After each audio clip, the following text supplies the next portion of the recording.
Bismillahirrahmanirrahim. Assalamualaikum warahmatullahi wabarakatuh. Kita melanjutkan rangkaian kuliah geologi kita pada hari ini. Dan tentu saja kuliah tentang atau yang kita bahas pada hari ini, kita akan fokus kepada metode geologi lapangan. Metode geologi lapangan ini bisa dipelajari terlebih dahulu di buku geologi untuk pertambangan umum yang sudah saya tulis. Silahkan dipelajari dan kemudian menjadi pengantar untuk kuliah kita dalam metode geologi lapangan ini. Metode geologi lapangan di buku geologi untuk pertambangan umum ini ada di bab 7 dan sekarang kita masuk kepada lanjutan minggu lalu. Minggu lalu kita sudah membahas mengenai peta dasar atau base map dan sekarang kita lihat bagaimana peta dasar ini dan peta topografi ini. Jadi di dalam peta dasar ini biasanya berupa berupa peta kontur yang kemudian di bagian pinggirnya ada informasi koordinat. Nah, informasi koordinat inilah yang kemudian kita akan coba bahas lebih jauh pada pertemuan kita kali ini. Nah, koordinat ini biasanya ada di bagian pinggir peta. Seperti ini modelnya, kita sebut dengan sistem koordinat bumi. Jadi kalau kita mau menentukan lokasi, maka yang kita jadikan acuan untuk penentuan titiknya itu adalah dengan menggunakan sistem koordinat. Nah, sistem koordinat bumi ini adalah perpotongan antara garis bujur dan garis lintang. Jadi garis bujur dan garis lintang ini adalah garis yang dibuat berdasarkan kesepakatan para ahli pembuat peta tentang cara menentukan posisi suatu tempat di permukaan bumi. Nah, untuk menyatakan garis bujur dan garis lintang ini bisa dalam dua format. Maaf, ini agak bisa dalam dua bentuk atau dua sistem. Yang pertama adalah sistem koordinat lintang bujur atau latitude longitude. Kemudian yang kedua adalah sistem koordinat UTM atau Universal Transverse Mercator. Nah, dua sistem koordinat ini yang paling banyak digunakan, yang kita sering gunakan, khususnya di Indonesia. Umumnya dulu lebih banyak digunakan sistem koordinat lintang bujur, tetapi kemudian belakangan sistem koordinat UTM juga umum atau sudah banyak digunakan, khususnya di perusahaan-perusahaan yang bergerak di bidang pertambangan. Nah, sekarang kita lihat sistem koordinat lintang bujur atau latitude longitude ini membagi dua dalam bentuk koordinat lintang dan koordinat bujur. Kalau koordinat bujur ini dibagi menjadi 360 derajat, 180 derajat barat dan 180 derajat ke timur. Seperti itu, dengan titik 0 ada melalui Greenwich. Saya pikir ini kita semuanya sudah paham semuanya. Jadi ada 360 derajat, 180 derajat ke barat Greenwich, kemudian 180 derajat ke timur Greenwich. Dan kemudian sistem lintangnya ini dibagi menjadi 180 derajat dengan titik 0 ada di ekuator atau khatulistiwa. Nah, kemudian 90 derajat ke utara dan 90 derajat ke selatan. Jadi relatif sama. Kalau misalnya bujurnya ini dibagi dua menjadi 180 derajat, maka lintangnya juga dibagi dua menjadi 90 derajat masing-masing. Nah, yang perlu kita perhatikan bahwa kalau kita berbicara koordinat ini, maka kita akan berbicara adanya semacam penyimpangan dari skala karena perbedaan posisi lintang dan bujur, ya, terutama posisi lintangnya nanti.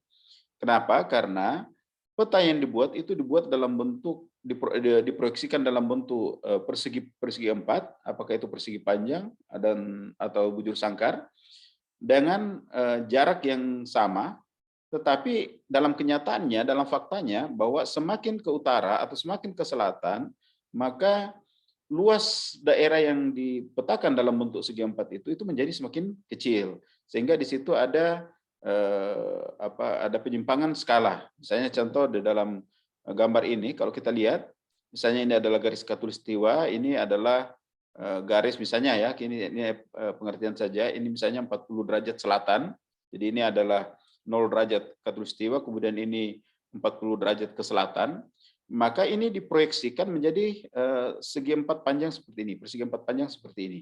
Sehingga dengan demikian, maka garis yang tadinya garis yang berada di sebelah selatan ini, di bagian bawah ini sebenarnya lebih pendek daripada yang ada di bagian utara ini. Tetapi kemudian pada saat digambarkan, ini menjadi persegi empat dengan dimensi yang sama atau dengan besar panjang yang sama.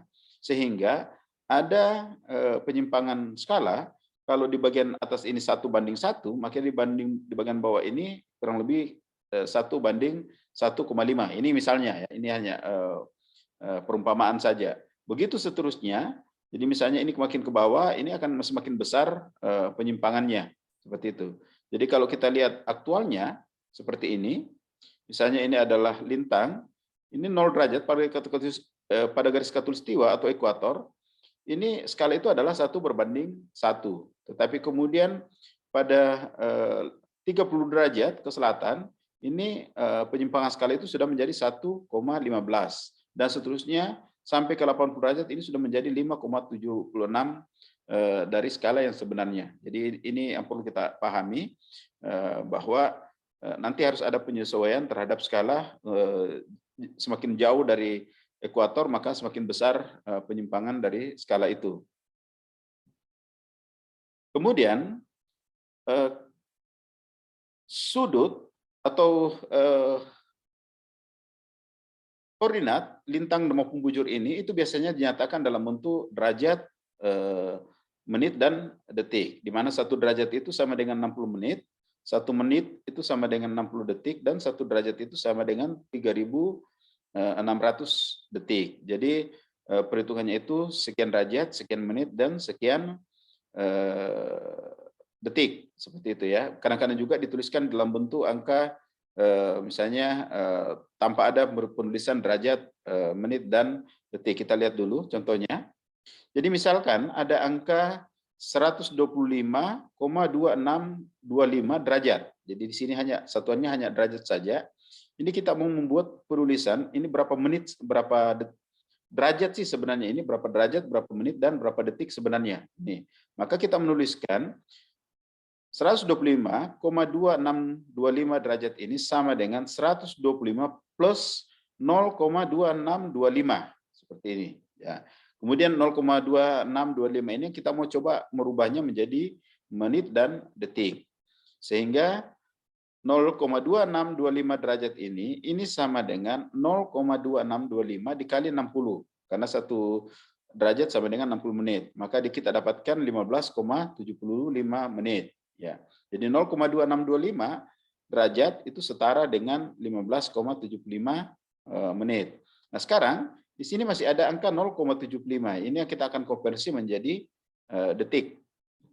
Nah sehingga 15,75 ini, 75 menit ini sama dengan 15 ditambah 0,75. 0,75 ini sama dengan berapa detik? Maka ini kita kalikan lagi dengan 60. Sehingga kita dapatkan 45 detik. Sehingga kita bisa mengetahui bahwa 125,2625 derajat itu sama dengan 125 derajat 15 menit 45 detik. Kurang lebih perhitungannya seperti itu. Atau konversinya seperti itu. Nah, misalkan ini kita mau menambahkan dari angka 125 derajat 15 menit 45 detik ini kita tambahkan atau kita geser suatu titik sebanyak 24 detik ya. Nah, kita geser 24 detik entah ke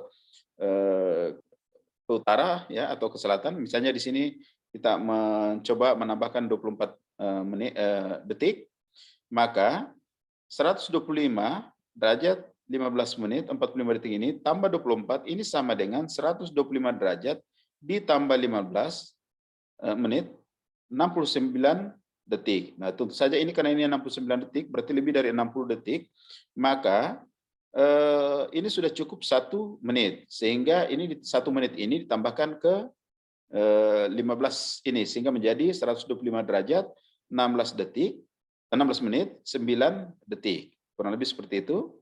Kemudian misalnya dengan cara lain, ini kita tambahkan 53 detik, 125 derajat, tambah 15 menit, 45 detik, dikurang 53 detik. Sehingga ini terlebih dahulu, karena ini 45 dikurang 53 minus, atau ini 45 lebih kecil dari 53, maka kita ambil 1 menit dari 15 ini, kita tambahkan ke sini. Berarti ini tinggal 14, ini kemudian menjadi 105 detik. Jadi kurang lebih seperti ini, 150 derajat, 14 menit, 105 detik dikurang 53 detik, sehingga kita dapatkan 125 derajat, 14 menit, 52 detik. Ya, jadi itu bentuk mengkonversi apakah kita menambahkan atau mengurangi pada saat kita menggeser satu titik dengan koordinat lintang bujur. Nah, berikutnya 1 derajat bujur atau lintang ini setara dengan 111,322 km atau 111.322 meter. 1 derajat bujur atau lintang sama dengan 60 menit, ini sama dengan 3.600 detik. 1 menit bujur atau lintang ini sama dengan 60 detik. Kemudian 1 menit bujur atau lintang setara dengan 1.885,37 meter. Dan 1 detik bujur atau lintang ini setara dengan 30,9227 meter. Nah, kita lihat contohkan, jika ada pertanyaan, berapa jarak antara titik 7 derajat 10 menit 30 detik sampai dengan 8 derajat 15 menit 40 detik. Berapa jarak antara dua titik ini? Karena ini adalah satu titik. Maka jarak antara kedua titik tersebut adalah 1 derajat 5 menit 10 detik. Ya, karena ini kalau kita ini kan selisihnya antara 7 derajat 10 menit ini sampai dengan 8 ini dan seterusnya, ini adalah 1 derajat 5 menit 10 detik. Di mana 1 derajat dikali 111,322, ini tadi dari sini ya. Meter ini sama dengan 111,322 menit. Kemudian 5 menit kali 1.885,37 ini sama dengan sekian. Kemudian 10 detik dikali 30 sekian, ini dapatnya sekian. Sehingga kemudian diperoleh 121.058,007 meter atau 121,058 km. Jadi ini adalah jarak antara dua titik ini, dua titik yang sudah diketahui koordinatnya. Jadi itu adalah bentuk perhitungannya. Nah, kemudian untuk menentukan koordinat lintang bujur ini bisa juga dengan menggunakan alat bantu penggaris, ya, penggaris lintang bujur. Meskipun ini tidak harus ada ya, tidak harus ada seperti ini. Cuma kalau kita memiliki penggaris lintang bujur ini, maka itu akan jauh lebih baik. Kita bisa menggunakan langsung pada saat kita menentukan koordinat suatu titik. Ya. Misalnya kita contohkan seperti ini. Ya. Di sini ada satu peta yang sudah diberikan koordinat, pembagian koordinat lintang dan bujurnya. Jadi di sini bujurnya ini di garis ini adalah 130 derajat 52 menit 30 detik. Kemudian garis ini adalah 130 derajat 53 menit 00 detik. Ya, kemudian yang ini garis ini adalah 137 derajat 53 menit 30 detik. Jadi sekali lagi semua angka-angka yang ada di sini pada saat dibaca itu dimulai dulu dengan angka derajatnya ini. Angka derajatnya ini 137 derajat 54 menit 30 detik untuk mewakili garis ini dan seterusnya. Kemudian untuk bujurnya ini 0,2 derajat 0,7 menit 30 detik, ini mewakili garis ini. Kemudian garis ini ya, garis lintang ini diwakili oleh 0,2 menit derajat 7 menit 00 detik. Ini 02 derajat, 6 menit, 30 detik, dan seterusnya sampai ke atas. Jadi ini semuanya 0,2 ya, seperti itu. Nah, jika misalkan ada satu titik di sini, ya ini entah ini mungkin rumah atau apa ya, kita menentukan berapa sih koordinatnya, koordinat lintang bujurnya dari titik ini, dari objek ini. Maka yang pertama adalah kita menentukan dulu berapa derajat posisinya masing-masing, berapa lintangnya dan berapa bujurnya. Jadi kita lihat di sini, ini posisi kotaknya ini ada di bujur keberapa dan lintang keberapa. Sehingga kita dapatkan, ini dia ada di lintang 137, karena semua yang ada di di sini ini ada 137. Kemudian bujurnya juga ada di lintangnya ada di 2 derajat ya. Dan kemudian kita tahu bahwa di ujung ini, jadi kita dapatkan dari ujung ini, karena ini semakin lama ke sini semakin besar, maka kita pengambilan titik awalnya itu dari bujurnya itu dari angka sebelumnya. Jadi ini angka sebelumnya adalah 55, sehingga kita tahu di sini 137, 55, 00 ya, seperti itu. Kemudian derajat juga sama ya. Ini kita ambil sampai di sini ya. Lintangnya, kemudian garisnya adalah ini ya, sampai di titik sini ini adalah 02 derajat, 4 menit, 00 detik.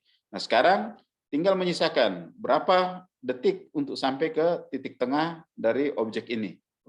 Jadi berapa detik dia. Nah, kita lihat, ini kita perbesar, ya, kita sudah dapatkan seperti ini. Nah, ini berarti ini titik awalnya tadi dari sini kita ukur dengan mistar, itu kurang lebih sampai di sini adalah 21 detik. Ya, 21 detik sampai di sini. Jadi dari titik ini sampai ke titik ini. Ya. Ini sebenarnya kalau misalnya kita tidak punya penggaris lintang bujur seperti ini, dengan penggaris biasa juga bisa, tetapi kita konversi jaraknya sesuai dengan ketentuan jarak masing-masing kotak yang ada di koordinat lintang dan bujur. Kemudian ini bujurnya kita sudah dapatkan 137 derajat, 55 menit, 21 detik. Jadi ini bukan lagi 00 tapi 21 detik. Kemudian seperti ini ya. Kemudian lintangnya ini kan sampai di titik ini ya. Ya betul. Ini tadi sudah selesai lintang. Sekarang bujur ya. Ini tadi sorry. Ini ada. Oke, ini posisi bujurnya tadi seperti ini. Kemudian posisi lintangnya ini ya. Nah, posisi lintangnya ini. Nah, ini. Oke. Sehingga kita dapatkan bujur dan lintangnya itu kurang lebih seperti ini ya. Bujur 137 derajat, 55 menit, 21 detik. Kemudian lintangnya adalah 2 derajat, 3 menit, 50 detik. Ya. Seperti itu. Nah, kemudian kita beralih kepada sistem koordinat UTM atau Universal Transverse Mercator. Nah, ini agak berbeda, meskipun pada beberapa bagian itu kurang lebih sama saja sebenarnya. Tapi perbedaannya dengan sistem koordinat lintang bujur tadi itu adalah bahwa sistem pembagian lintang bujur ini dibagi dalam 60 zona bujur dan 20 zona lintang, ya 20 zona lintang, di mana 60 zona bujur itu dimulai dari angka 1 sampai 60, sementara 20 zona lintang ini diberikan simbol C, D dengan huruf seperti ini ya, sampai X di sini ya. Di mana lebar dari setiap zona ini masing-masing lebarnya sekitar 6 derajat atau kurang lebih sama dengan 667 km. Sementara lintang ini panjangnya, jadi panjang misalnya dari sini ke titik ini kurang lebih sama dengan 8 derajat. 8 derajat ini setara dengan 890 km.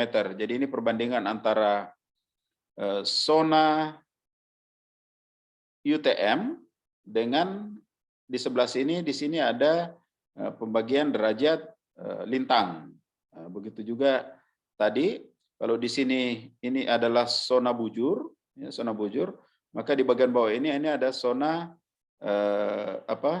untuk pembagian lintang bujur. Jadi ini bagian sini ini adalah garis yang melalui Greenwich ya, sehingga kemudian ini 0 sampai 180 ini tadi yang sistem lintang bujur. Jadi yang kita gunakan untuk UTM ini adalah pembagian bujur yang 60 ini dan pembagian zona lintang yang ada 20 ini yang diwakili dengan huruf. Jadi koordinat UTM ini menggunakan perhitungan jarak. Perhitungan jarak, jadi angka-angka yang tertera dalam peta itu menunjukkan jarak sebenarnya di lapangan. Jadi sebenarnya kita tidak perlu lagi mengkonversi tadi dari detik, menit, kemudian derajat, dikonversi menjadi meter atau kilometer, tidak perlu. Tetapi langsung dengan UTM ini kita mendapatkan angka-angka aktual dari jarak pada masing-masing peta, seperti itu. Nah, kemudian misalkan contoh Indonesia itu ada di garis ini, yang saya berikan garis merah ini, sehingga Indonesia ini berada pada zona bujur 46 sampai 54, dan kemudian zona lintang berada di L sampai N ini. Nah, jadi coba kita perbesar ini, seperti ini. Nah ini tadi 46, 47 dan seterusnya sampai 54. Kemudian ini tadi zona lintangnya ada di LMN seperti ini ya, LMN seperti ini. Nah, kita lihat lanjutkan. Jadi perhitungan jarak di sini ini semakin ke kiri itu semakin kecil, semakin ke kanan dia menjadi semakin besar. Angka-angka yang ada di sini ini hanya ilustrasi, nanti kita lihat lebih jelasnya lagi. Kemudian kalau untuk zona lintangnya ini dimulai dari selatan itu 0 sampai ke garis khatulistiwa itu semakin besar. Kemudian ke arah utara itu dari khatulistiwa 0, kemudian semakin ke utara dia semakin besar. Jadi titiknya selalu dimulai dari selatan ke khatulistiwa, kemudian dari khatulistiwa ke utara. Dari kutub selatan itu 0, kemudian sampai di khatulistiwa semakin besar. Kemudian kalau yang ke utara dari khatulistiwa 0 semakin ke utara dia semakin besar. Kita ilustrasikan di sini, ini untuk zona 48. Jadi kalau misalnya kita mengambil ini adalah zona 48. Ini kita bayangkan zona 48 di sini, lebarnya kurang lebih 6 derajat seperti ini tadi. Berarti lebar ini sama dengan 667 km. 667 km. Nah, kita lihat bahwa titik terluar atau titik paling barat dari zona 48 ini terletak pada jarak ini antara 125.000 meter sampai 250 meter. Kalau misalnya ini kita asumsikan saja dibagi 2, berarti ini 125.000 ditambah 250.000 dibagi 2, berarti kemungkinan besar ini adalah sekitar berapa ini? Sekitar 125 ditambah sekitar 36 atau 37 di sini ya. Berarti ini sekitar 190 berapa ini? Ini 190 meter. Jadi titik awalnya itu sekitar 190.000 meter. Kemudian di sebelah timur titiknya itu ada di antara 750.000 sampai 875.000 ini. Berarti titik ini sekitar 800 berapa ya? Sekitar 90 ribu kilometer di sini ya. Nah, begitu juga ini tadi dari kutub selatan ini 0 ya, 0 sampai semakin ke utara dia membesar dari 2.500 meter, ke utara lagi menjadi 5 juta meter, ke utara lagi 7 dan seterusnya, semakin lama semakin besar sampai ke 10.000 meter. Kemudian dari titik 0 atau dari garis khatulistiwa ini dimulai lagi angka 0. Tadi angka 0-nya di selatan, sekarang ini angka 0-nya di khatulistiwa ke atas sampai 10.000 di kutub utara. Jadi bukan 0 di sini kemudian semakin besar ke sini, tetapi 0 di sini semakin besar ke atas. Jadi selalu semakin ke utara dia menjadi semakin besar, tapi titik nolnya kalau yang di selatan dimulai dari kutub selatan, kalau yang di sebelah utara dimulai dari khatulistiwa. Nah, sehingga kalau misalnya kita membayangkan, kita mau mencoba menentukan koordinat dari dua titik ini, misalnya titik ini berada di X-nya, ya, di X-nya itu adalah 625.000 meter. Ini X-nya di sini. Ini sumber X ya, sumber X. Jadi dari sini ke sini, ke sini, ke sini, ke sini. Ini adalah sumber X-nya 625.000 meter. Berarti ini X 625.000 meter. Kemudian Y-nya adalah 2.500 meter. Jadi dari sini, ini Y-nya. Ya, 0, 2.500, 2.500.000. Sorry, ya 2.500.000. Di sini. Kemudian ini sama, ini X-nya adalah 375, ini X-nya. Ya. Kemudian Y-nya adalah 7,5 juta ya di sini. Sorry, ini angka juta dengan ribu agak selalu berputar-putar ini. Tapi prinsipnya seperti itu. Nah, kemudian sekarang kita coba cari lagi titik ini. Ini ada titik di tengah-tengah. Berarti titik ini berada di X-nya antara 625 sampai 750.000. Berarti ini dibagi, kita dapatkan 687.500. Ini X-nya. Kemudian Y-nya, ini di antara 2.500 dengan 5 juta. Ini 2.500.000 sampai dengan 5 juta. Sehingga kita dapatkan di sini titik Y-nya adalah 3.750.000 meter.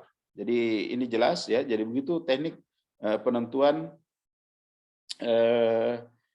titik XY dari zona UTM ini. Jadi sekali lagi bahwa angka yang muncul di UTM ini perbedaannya dengan yang sistem lintang bujur tadi itu, kalau lintang bujur itu dinyatakan dengan derajat, menit, dan detik, maka di sistem koordinat UTM ini langsung dinyatakan dengan sumbu X dan Y dengan menampilkan angka aktual, jarak aktual titik itu dari titik nol, seperti itu ya.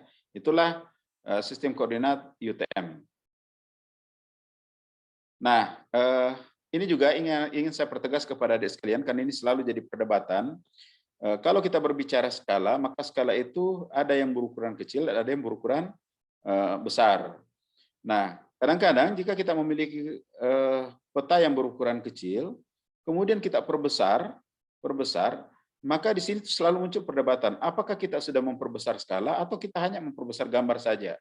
Apakah memperbesar gambar itu sama dengan memperbesar skala? Nah, kita coba lihat ilustrasinya dari dua citra ini, citra satelit ini. Jadi peta yang pertama ini garis kuning ini panjangnya adalah 1,0 mil. 1,0 mil.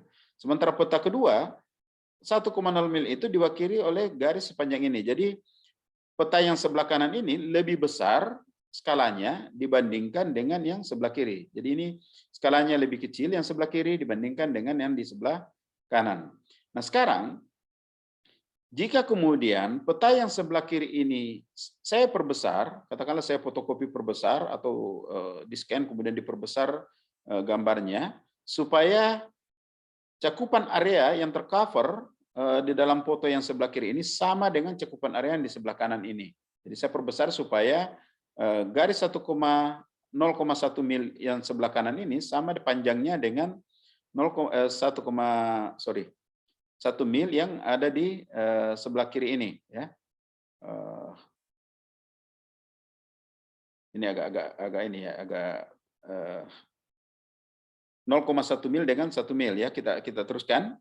Jadi misalkan cakupan area yang ada di sini, ini kalau saya tandai di sebelah kiri ini mungkin seperti ini. Nah, inilah area yang tercakup ya. Jadi daerah ini sama dengan yang ada di daerah sini. Ya, cuma di sini karena skalanya dia lebih kecil, maka ukurannya dia menjadi lebih kecil. Sementara ini besar. Sekarang daerah ini kemudian saya coba perbesar supaya area ukuran ini di sini sama dengan yang ada di sini. Ini saya perbesar. Lebih seperti ini. Nah, kita lihat ini perbandingannya sama ini. Jadi sebelah kiri dengan sebelah kanan sudah sama. Tetapi kita perhatikan bahwa ternyata tingkat resolusinya lebih detail, lebih teliti, lebih jelas yang ada di sebelah kanan dibandingkan yang ada di sebelah kiri. Nah, jadi di sini menunjukkan bahwa gambar yang sebelah kiri ini yang skalanya lebih kecil, ini telah berhasil saya perbesar gambarnya, tetapi skalanya tidak bisa saya perbesar. Kenapa skalanya tidak bisa diperbesar? Karena dalam aturan perpetaan, semakin besar skala itu, maka tingkat ketelitian, jumlah data itu harus menjadi lebih besar dibandingkan peta yang skalanya lebih kecil. Jadi di sini, meskipun ukuran areanya sama, tetapi tingkat ketelitiannya yang sebelah kanan ini lebih tinggi daripada yang sebelah kiri. Sehingga kita bisa memastikan bahwa skala yang ada di sebelah kanan ini lebih besar daripada skala yang ada di sini, meskipun ukuran gambarnya sama. Jadi dengan demikian, memperbesar gambar itu tidak sama dengan memperbesar skala. Nah, berikutnya kita lihat bagaimana kita coba mengukur panjang dengan cara manual, dengan cara yang paling manual ya. Ini sebenarnya sudah sekarang ini sudah mungkin tidak digunakan lagi karena sekarang dengan menggunakan software itu sudah sangat mudah saat ini. Tetapi paling tidak kita mesti memahami prinsipnya secara manual. Ya, jadi misalnya ini kita mencoba mengukur jalan dari titik awal orang ini berlari sampai ke titik B ini, kita mencoba mengukur berapa sih jarak yang sudah ditempuh oleh perempuan ini, ya, dengan peta rupa bumi dengan skala 1:25.000. Jadi kalau misalnya ini perempuan ini berlari dari titik A ke titik B, maka jaraknya kalau kita misalnya coba ukur dengan benang, kita coba ukur dengan benang dari titik ini ke titik ini, maka kita dapatkan panjang talinya itu kurang lebih seperti ini. Ya, kita ambil, kita tarik, maka ini adalah dari A ke titik B ini panjangnya kurang lebih sama dengan 5 cm. Sehingga panjangnya jarak tempuhnya ada 5 kali 25.000 ya, sama dengan 125.000 cm atau sama dengan 1,2,5 km. Itu cara dengan manual. Sekarang ini dengan menggunakan software itu sudah sangat mudah ya. Nah, ini adalah tugas untuk adik-adik sekalian, untuk peserta kuliahnya. Jadi ini ada peta topografi dan kemudian ada pertanyaan di bawahnya. Silakan dicoba dikerjakan, didiskusikan dan dikerjakan. Begitu juga yang tugas kedua ini ada peta dan kemudian ada pertanyaannya. Silakan dijawab, cari di literatur jawabannya dan nanti dikumpulkan pada pertemuan berikutnya. Ya, ini sama juga. Ini ada pertanyaannya di bawah. Tapi yang tugas 4 ini ada titik-titik dengan angka. Angka ini mewakili ketinggian dari titik itu dan kemudian diminta kepada adik-adik sekalian membuat petanya, peta konturnya, peta kontur dengan persepsi masing-masing. Jadi misalnya saya buat seperti ini ya. Ini adalah kontur 33. Jadi semuanya melalui garis 33 ini, titik 33. Ini mulai 33, 33. Ini antara 32 dan 34 dan seterusnya. Kemudian kontur berikutnya ini adalah kontur 32 ya. Berarti semakin keluar semakin rendah ya. Kemudian kontur berikutnya adalah 31 seperti ini dan seterusnya sampai semua angka ketinggian di sini terwakili atau sudah dibuatkan garis kontur. Itu nanti dilanjutkan. Baik, adik-adik sekalian, demikian akhir perkuliahan kita pada hari ini. Kita lanjutkan dan kita ketemu lagi insya Allah pada minggu berikutnya. Wassalamualaikum warahmatullahi wabarakatuh.